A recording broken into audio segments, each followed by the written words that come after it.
Hai murid-murid, saya Cikgu Usha, Guru Bahasa Melayu anda.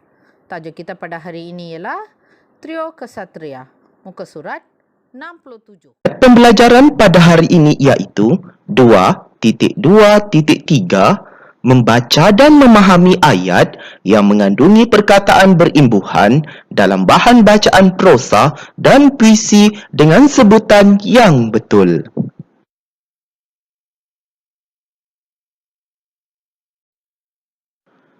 Objektif pembelajaran atau OP pada hari ini iaitu pada akhir pembelajaran dan pemudahcaraan, murid akan dapat membaca dan menjelaskan ayat yang mengandungi 10 perkataan berimbuhan dalam bahan bacaan prosa dan puisi dengan sebutan yang betul mengenai trio kesatria.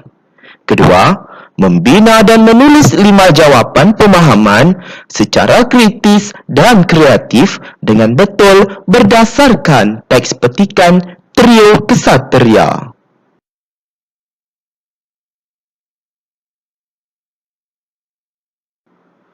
Kriteria kejayaan atau KK pada hari ini iaitu murid berjaya membaca dan menjelaskan ayat yang mengandungi 10 perkataan berimbuhan yang terdiri daripada imbuhan awalan, sisipan, apitan dan akhiran dalam bahan bacaan prosa dan puisi dengan sebutan yang betul mengenai trio kesatria. Kedua, murid berjaya membina dan menulis 5 jawapan pemahaman secara kritis dan kreatif dengan betul berdasarkan teks petikan trio kesatria.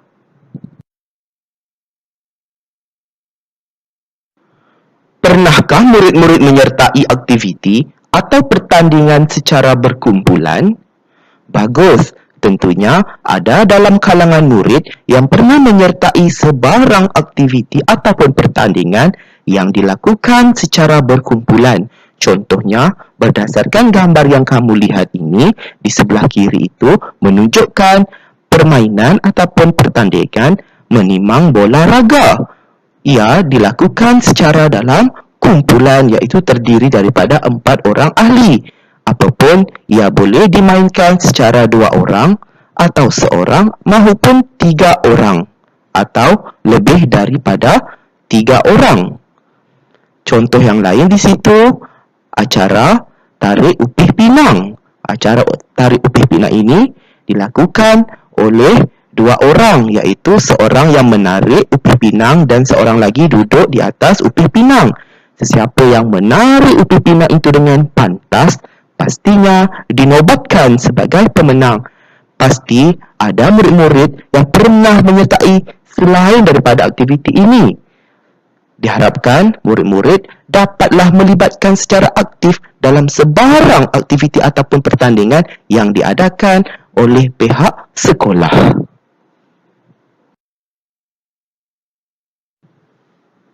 Mari kita sama-sama membaca teks petikan trio kesatria dengan sebutan dan intonasi yang betul.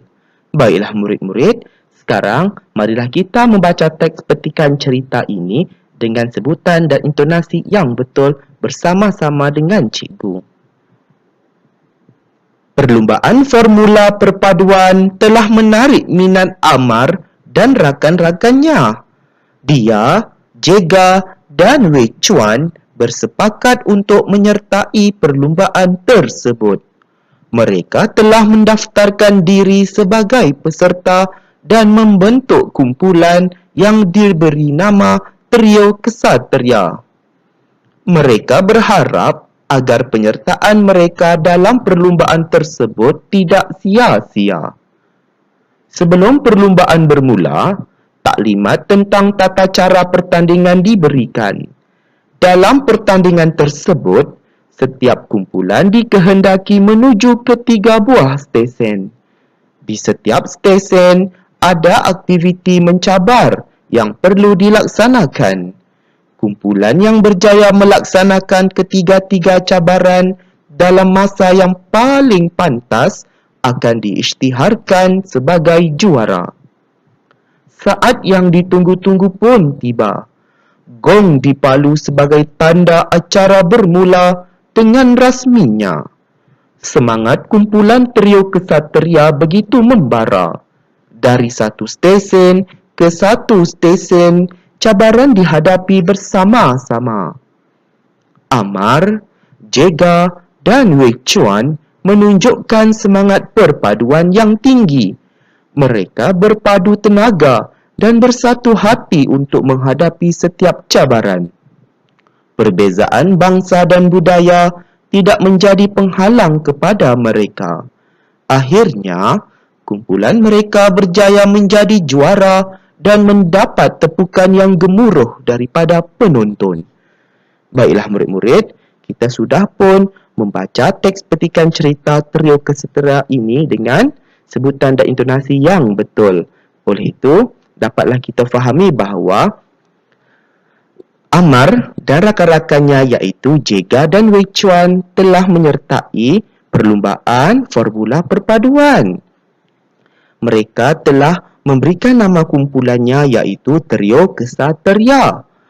Mereka perlu menghadapi 3 stesen, iaitu stesen yang akan dikehendaki untuk menyelesaikan tugasan semasa berada di stesen itu. Mereka begitu bersungguh-sungguh untuk memenangi dalam perlumbaan tersebut. Mereka berpadu tenaga dan juga bersatu hati serta bekerja sama untuk memenangi perlumbaan tersebut. Akhirnya, kumpulan mereka telah dinobatkan sebagai juara. Diharapkan murid-murid dapat memahami teks petikan cerita ini dengan sebaiknya.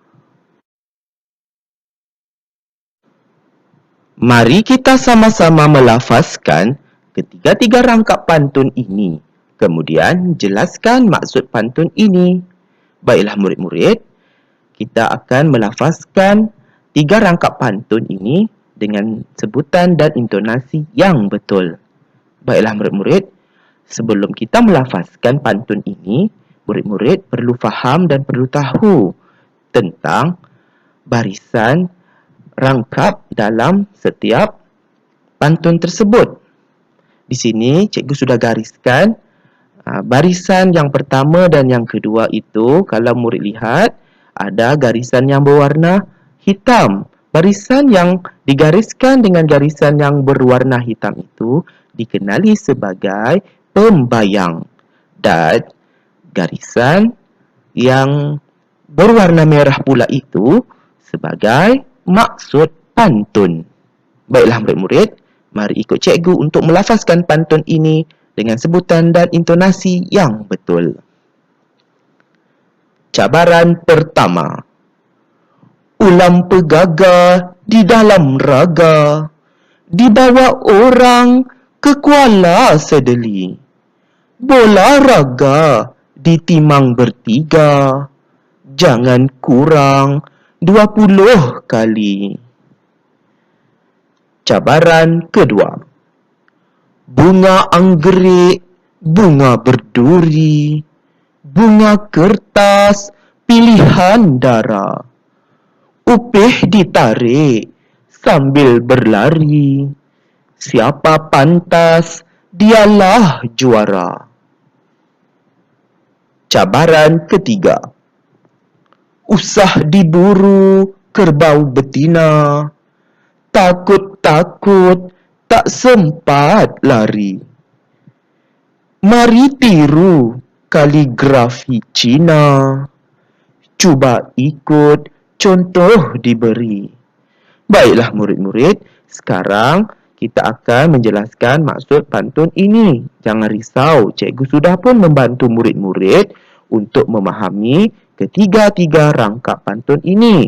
Seperti yang cikgu nyatakan dan jelaskan sebentar tadi, untuk kita mengetahui maksud pantun, kita mestilah merujuk barisan yang ketiga dan yang keempat dalam rangkap pantun, iaitu barisan yang ketiga dan yang keempat itu cikgu sudah gariskan dengan garisan yang berwarna merah. Oleh itu, mari kita lihat maksud rangkap pertama, iaitu Tiga orang peserta dalam kumpulan hendaklah menimang bola raga lebih daripada 20 kali timangan.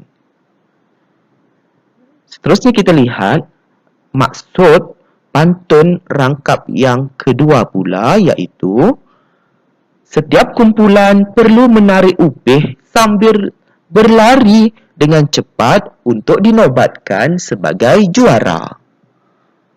Dan maksud pantun bagi rangkap yang ketiga pula, iaitu setiap kumpulan dikehendaki untuk menulis kaligrafi Cina melalui cara peniruan contoh tulisan yang diberi.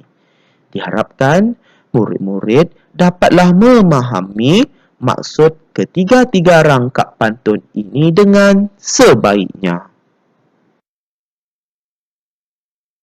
Mari kita sama-sama menjelaskan perkataan berimbuhan yang terdapat dalam ayat yang telah kita baca sebentar tadi. Baiklah murid-murid, imbuhan terdiri daripada 4 jenis, iaitu awalan, akhiran, apitan dan juga sisipan. Mari kita teliti perkataan berimbuhan yang menggunakan imbuhan awalan, iaitu menarik. Menarik bermaksud mengheret ataupun menyeret. Yang kedua, bersepakat bermaksud bersetuju. Yang ketiga, diberi bermaksud diserah. Yang keempat, menuju bermaksud menghala. Dan yang terakhir bermaksud tata cara, iaitu kaedah ataupun cara-cara.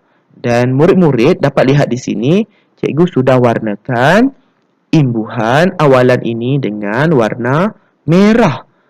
Dan di sini kita lihat me, ber, di, me dan juga tata mestilah berada di awal kata dasar. Maka menjadi imbuhan awalan.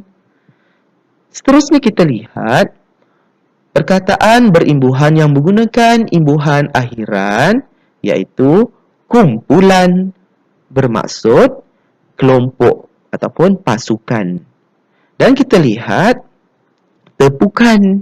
Tepukan bermaksud perbuatan untuk membunyikan sesuatu bunyi. Mungkin di sini seseorang itu menepuk tangan ataupun menepuk meja. Dan akhir sekali, cabaran bermaksud rintangan ataupun halangan. Dan murid-murid dapat lihat di sini, imbuhan akhiran yang cikgu sudah warnakan dengan warna kuning ini berada di akhir kata dasar, iaitu an berada di akhir kata dasar, maka menjadi imbuhan akhiran. Seterusnya kita lihat perkataan berimbuhan yang menggunakan imbuhan apitan pula. Dan kita dapat lihat di sini yang pertama, perlumbaan. Perlumbaan ini telah pun diapit dengan imbuhan apitan, iaitu per-an. Dan imbuhan apitan ini berada di awal dan juga di akhir kata dasar. Maksud perlumbaan iaitu perlawanan. Seterusnya kita lihat mendaftarkan. Mendaftarkan ini diapit dengan imbuhan apitan, iaitu men dan juga kan. Dan ia terletak di awal kata dasarnya daftar dan juga di akhir kata dasar, iaitu kan. Dan di sini bermaksud mendaftarkan ialah proses seseorang untuk menyertai sesuatu aktiviti ataupun pertandingan. Seterusnya kita lihat penyertaan. Penyertaan ini diapit dengan imbuhan apitan, iaitu pe dan juga an. Pe dan an ini berada di awal dan juga di akhir kata dasar. Kata dasarnya iaitu serta. Apabila diapit serta ini, maka menjadi penyertaan, tak boleh jadi pesertaan. Penyertaan bermaksud pelibatan. Seterusnya kita lihat diberikan. Diberikan bermaksud diserahkan. Diberikan ini telah pun diapit dengan imbuhan apitan, iaitu di dan juga kan. Imbuhan ini terletak di awal dan juga di akhir kata dasar, iaitu kata dasarnya beri. Dan akhir sekali, perpaduan. Perpaduan bermaksud bersatu hati. Dan kita lihat di sini kata dasarnya iaitu padu. Padu ini telah pun diapit dengan imbuhan apitan iaitu per dan juga an. Maka menjadi perpaduan. Dan akhir sekali kita lihat perkataan berimbuhan yang menggunakan imbuhan sisipan pula iaitu gemuruh. Gemuruh ini kata dasarnya iaitu guruh. Apabila guruh ini telah pun disisipkan dengan imbuhan sisipan em iaitu maka menjadi gemuruh. Gemuruh bermaksud iaitu bunyi yang sangat kuat ataupun gilang gemilang. Dan dapatlah kita fahami bahawa setiap perkataan berimbuhan ini mempunyai maksud yang tertentu. Diharapkan murid-murid dapat memahami perkataan berimbuhan yang digunakan dalam ayat yang telah kita baca sebentar tadi dengan sebaiknya. Mari kita sama-sama membaca dan menjelaskan maklumat yang terdapat dalam teks petikan dan pantun dengan menggunakan peta buih. Baiklah murid-murid, cikgu sudah pun membantu murid-murid untuk memahami teks petikan dan juga pantun yang telah kita baca dan lafazkan sebentar tadi dengan menggunakan peta buih. Baiklah murid-murid, kita lihat maklumat yang pertama di situ nama perlumbaan.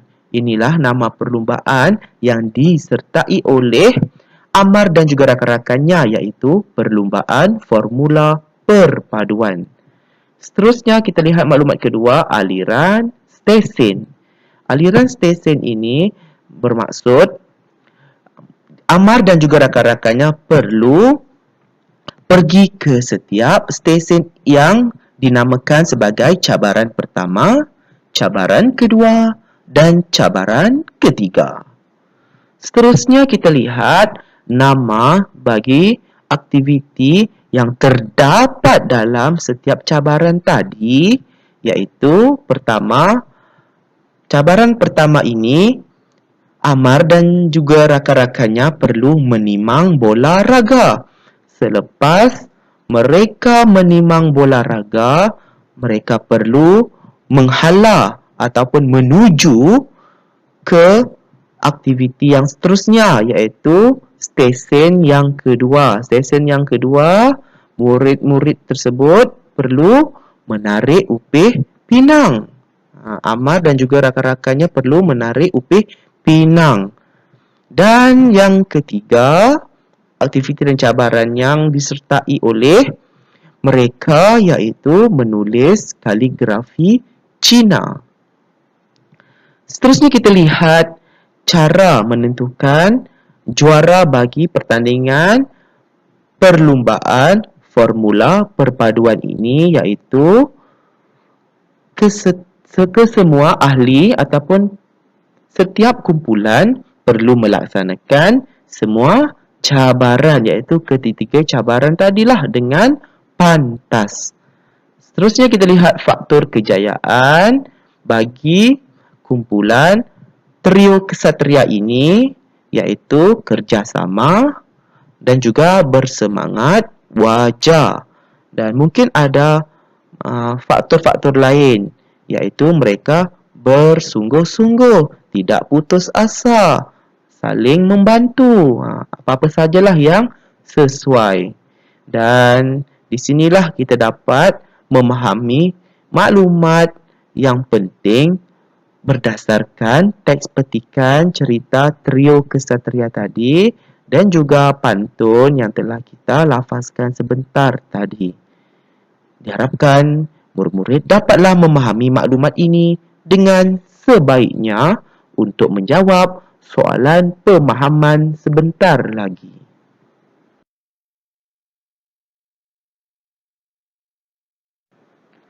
Mari kita menjawab soalan pemahaman berikut.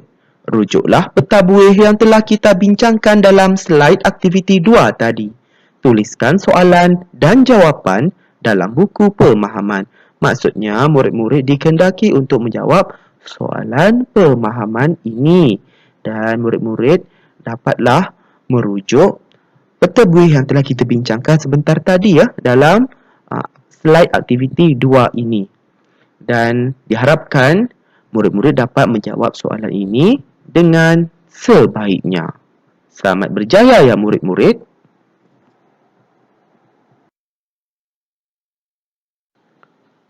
Semoga kita bertemu lagi dalam pembelajaran dan pemudahcaraan pada hari yang lain. Sekian, terima kasih. Baiklah murid-murid, tolong buat latihan pemahaman ini dalam buku 1 dan hantar kepada cikgu melalui Telegram. Selamat mencuba.